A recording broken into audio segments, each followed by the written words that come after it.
So we're gonna look at upper body pushing and pulling. And what we're really looking at is the shoulder blades. So the first thing I want to go over is how the shoulder blades are moving.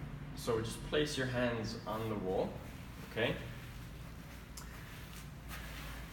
And I want you to pull your chest towards the wall without bending your arms. Good. So the shoulder blades come together. We're looking to control that arch here, all right? And we're also looking to control the flexion or extension of the elbows, okay? So we don't want the elbows to be too extended.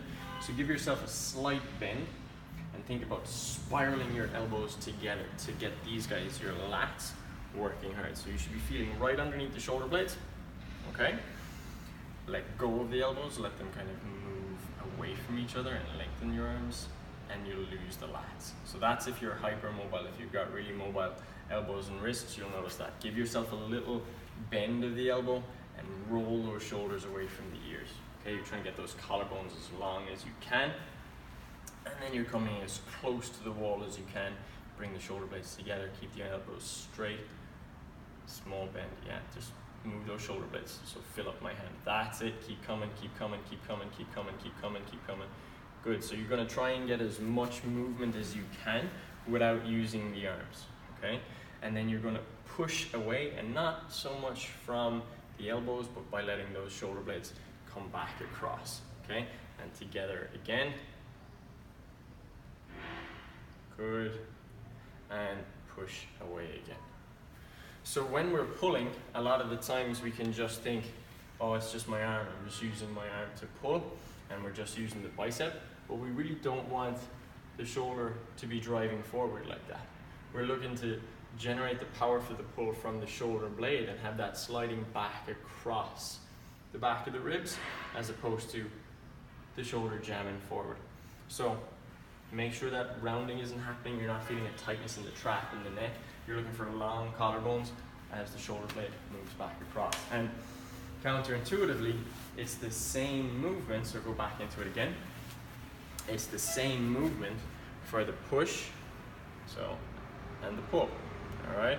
So that's pulling yourself to the wall, and then you push, all right? We're really just looking for the movement of the scap across the ribs instead of going from the hips, so you're trying to pull in there and rounding back there, okay? Or just going from the arm. So you can let yourself go without letting the shoulder blades really move. You can just use your arms, okay? All right, now, so from there we can go and we can use a band. And again, grab that in your either hand, face it, go straight with the arm that you've got the band in.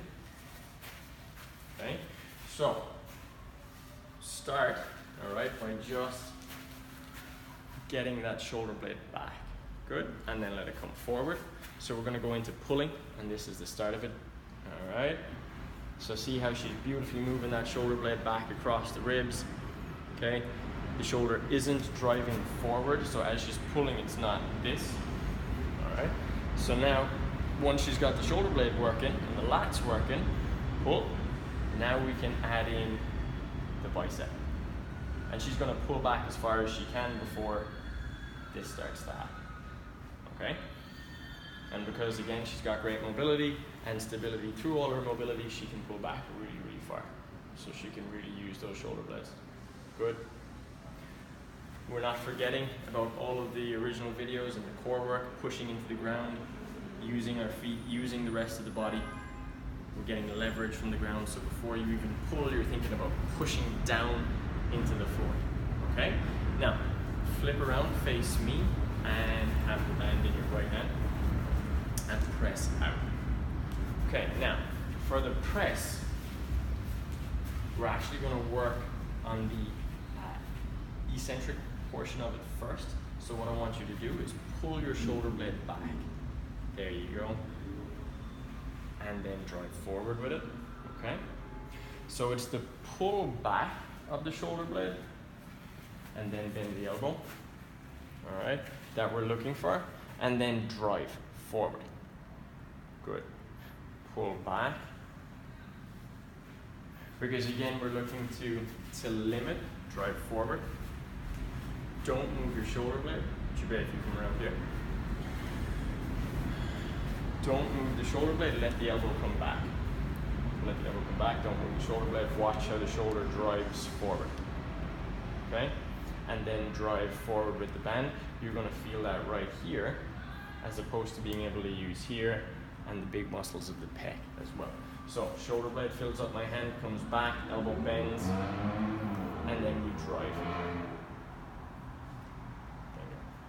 Good, so again, we're looking for the movement of the scap, keeping that shoulder joint nicely packed. And it's relatively the same for whatever height we're pushing at, okay? And you can change around with your heights. You can hinge the hips, go down, drive up, go split stance position, bilateral position, go on your knees, half kneeling, all of these things. This is just a basic concept. Once we've got that pushing and that pulling, we can add in all of the different types of rows and pushes and presses that we do. All right, so that's pushing and pulling. Boom. All righty.